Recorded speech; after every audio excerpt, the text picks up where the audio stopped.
kahapon po ang report na natanggap namin mukhang overload yung mga truck na dumaan dyan po sa tulay kaya daw po bumigay. Ano na po ang update dyan sa Pigatan Bridge?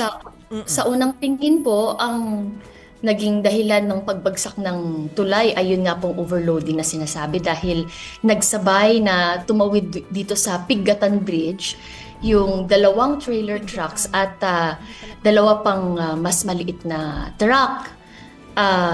Dahil 18 tons lang po ang load limit ng Pigatan Bridge, samantalang talagang over the load limit of 18 tons yun pong dumaan ng mga sasakyan.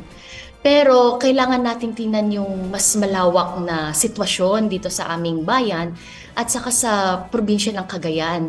Itong Pigatan Bridge ay nasa Maharlika National Highway na siyang nag-iisang daanan ng lahat ng mga sasakyan mula downstream Apari hanggang Tugigaraw, which is the capital down south, and vice versa.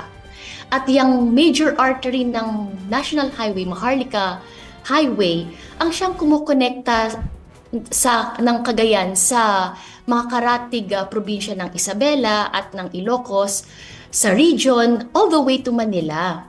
So, syempre po, an added factor, yun pong bridge na ito ay ginawa noong 1980s pa. This is a 45-year-old bridge. Kung kaya nung ginawa po ito, hindi na-anticipate o na-foresee na mas marami na yung traffic, mas lumago na yung ekonomiya. Kung kaya at this point in time, hindi na niya kaya, hindi nakasabay sa pangangailangan ng panahon. So, sana tingnan din natin yun dahil meron talagang tendency na kasalanan ng mga trailer trucks, kasalanan ng driver dahil bakit hindi nila tiningnan yung load limit.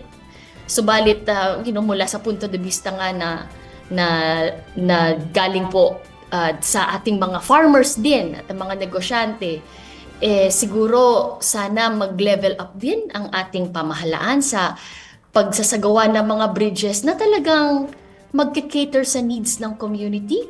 Lalo na harvest season po ngayon. So talagang expected na marami po talagang mga toneladang truck ng palay, ng mais, ang ibinabiyahe all over Luzon.